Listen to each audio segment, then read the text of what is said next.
I mean, does it really get any bougier than this? Assalamu alaikum and welcome to the world's oldest sports stadium. Welcome to the home of cricket and welcome to Lord's.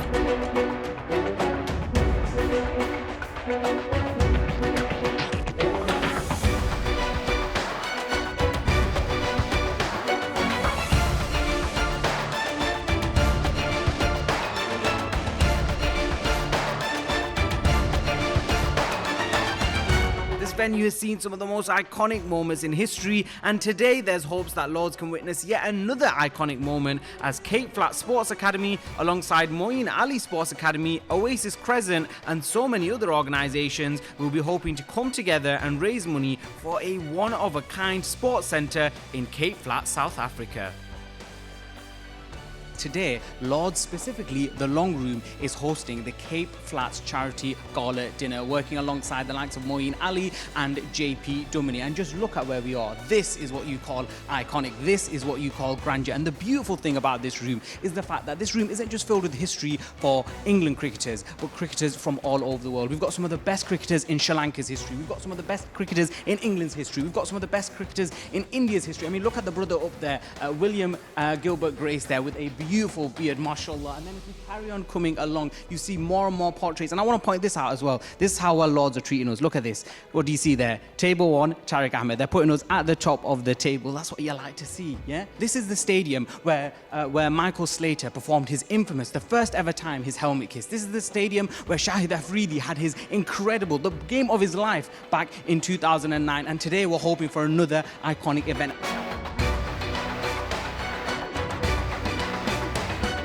It's amazing. Good evening. Assalamu alaikum. There's an African word called Mulweni. It's also a greeting. And goeienaand, the Afrikaans greeting.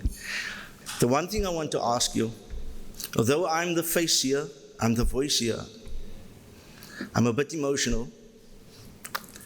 I'm representing thousands and thousands of people on the Cape Flats, especially our youth. And I'm asking you here tonight to open your minds, to open your hearts, and to understand the magnitude of this particular project. And I said to one of my neighbors at our table, there is no greater endorsement that we can have than having Moeen Ali and JP Duminy supporting this initiative. We all know globally there's a lot of hate going on.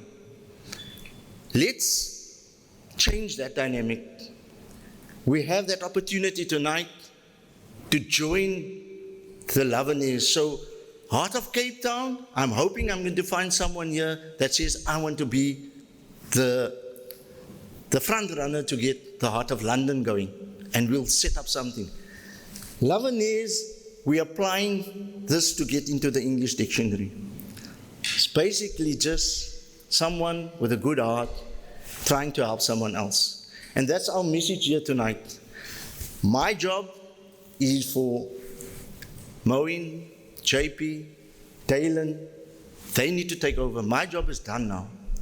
I'm calling upon them not to convince you, but just to make you understand the importance of what a facility means to a youngster. So far, being involved in this project, has there been a particular highlight moment? Obviously, you've been in this project involved in this project for a while. Obviously, there's highlights to come. But so far, has there been one specific thing that you look back on and go, I'm glad we did that, and something that really motivates you to put even more effort into this initiative?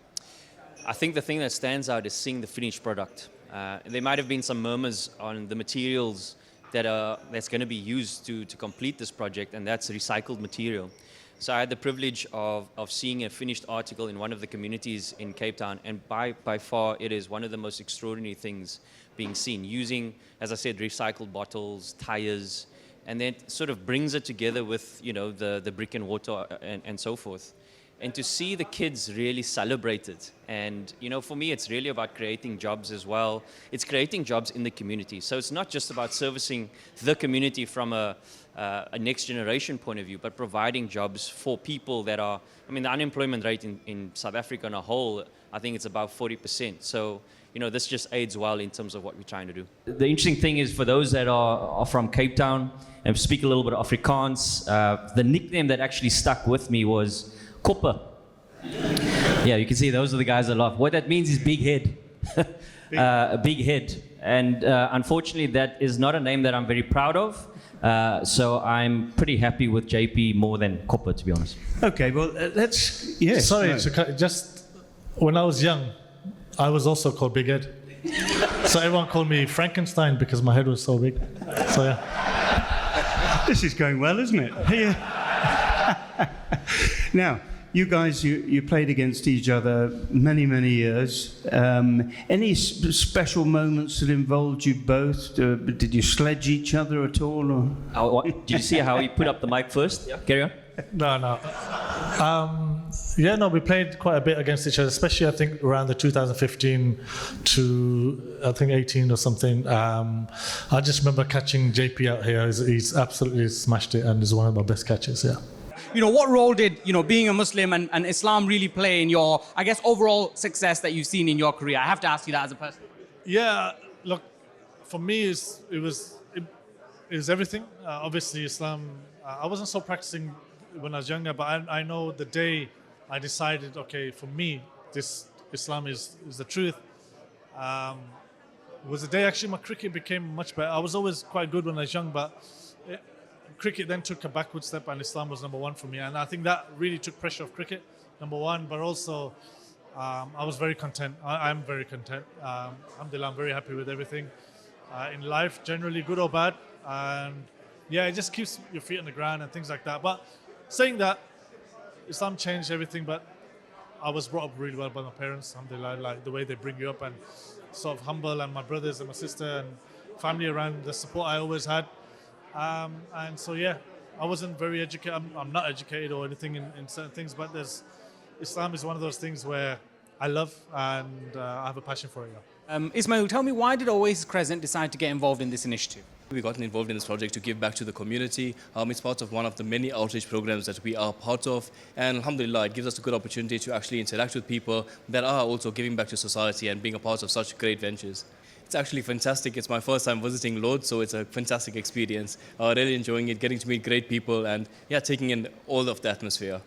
And obviously with a bougie venue comes bougie food. How have you found it so far? And the food is delicious. Food is fantastic. Using sport as a vehicle, not only from a high performance perspective, as we've seen from South Africa, but really how do we utilize that to, yes, evolve the game, but also just change lives in society. We heard Ashraf speak about the fact that, it's not me to convince you, but I think it is.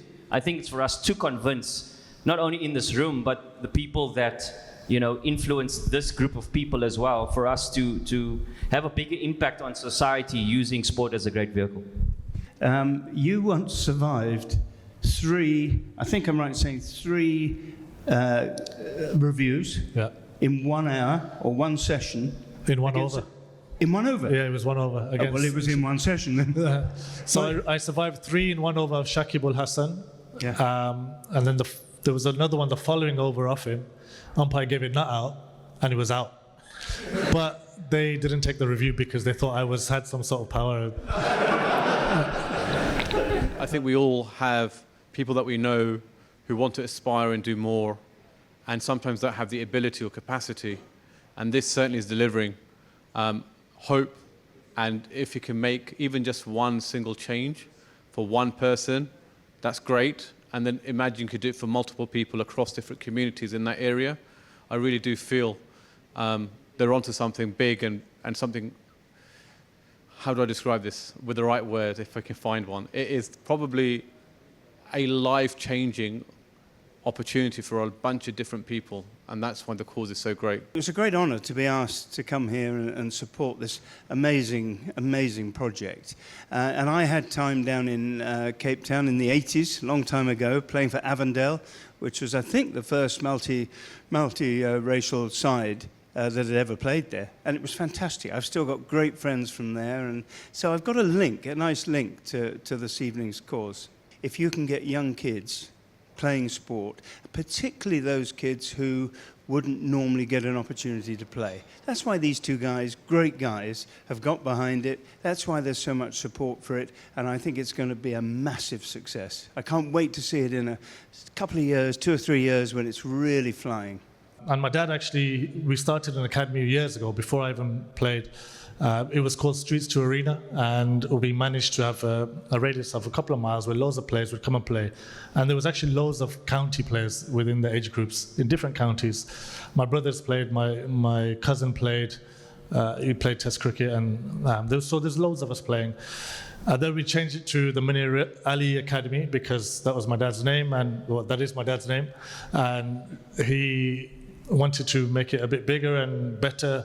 And we managed to start getting these 8-year-olds and who are now playing in the counties, first teams around the country and stuff. So, and then my dad decided that let's change the name to Moeen Ali Academy to get more people in. And initially it was to get us off the streets because we were quite underprivileged in where we came from in Birmingham, and just have a vision and have a direction really that was away from what was probably going around on the streets of Birmingham.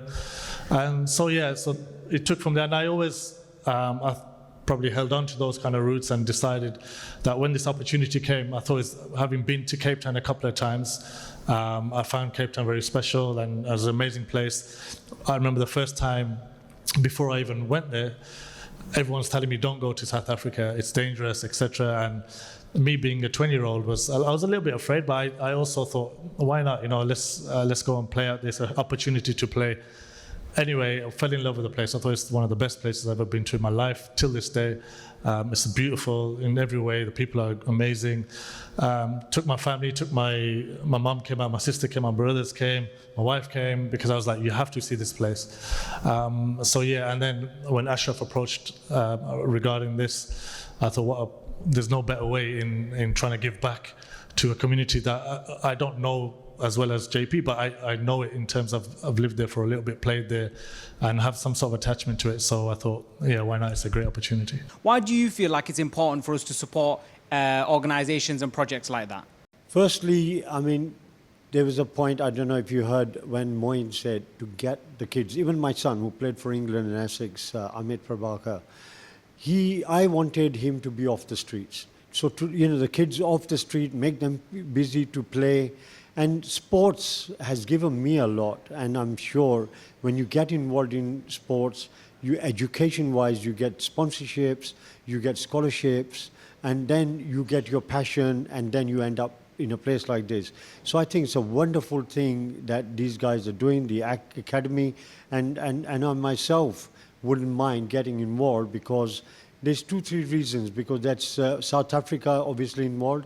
Then obviously the behind the scenes, what they talk, it's all about you use the plastic, you use tires, so it's all to do with that. It's amazing what you can do today, and looking at the pictures, it's amazing. Assalamu alaikum, I'm Maheen. I'm Uncle Mo's niece. Uncle Mo. Sorry, I was like. I'm Moeen Ali's niece, sorry, and these are all my cousins. To be honest, I didn't really feel like he was famous or anything. I just thought, family, the regular uncle and stuff. So, I didn't really feel that. But coming here, it's nice to see that he's recognised as such a high esteemed person. So it's really nice to see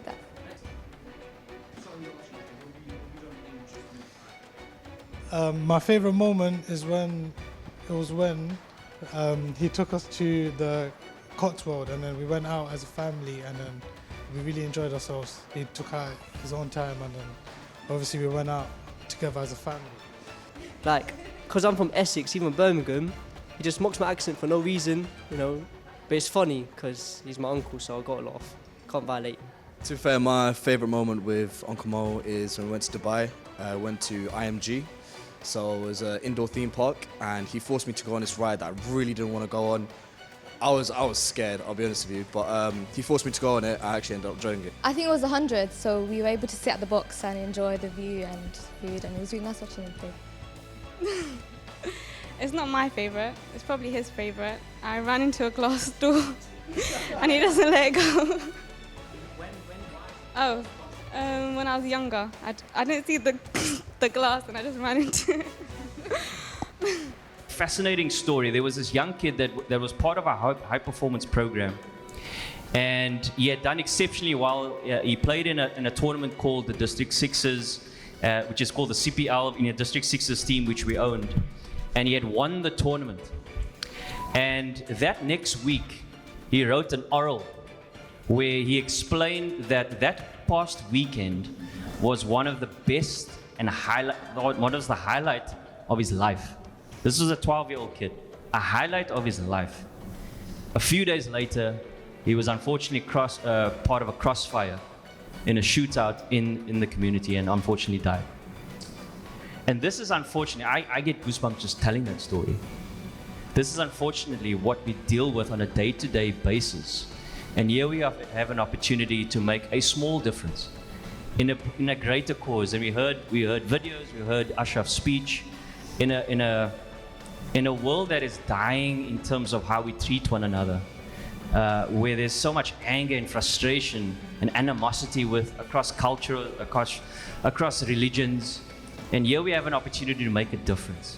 And what an opportunity to come together at such an iconic stage and place to be able to invest in something that we can one day look back and say, hey, I was a part of that. And how special would that be?